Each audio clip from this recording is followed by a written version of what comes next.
Plug in the power plug. Open the electrical control box. Turn on the power switch.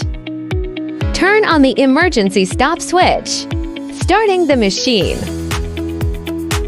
Open the proximity control.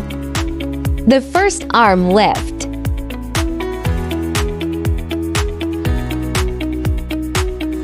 Section 2 arms lifting.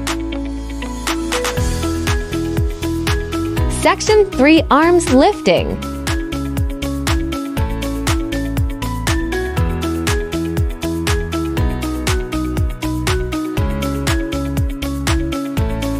Arm rotation.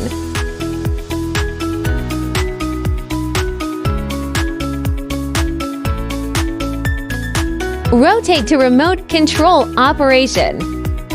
Turn on the remote control switch. Section 3. Folding the arms frame. Section 2. Folding the arms frame.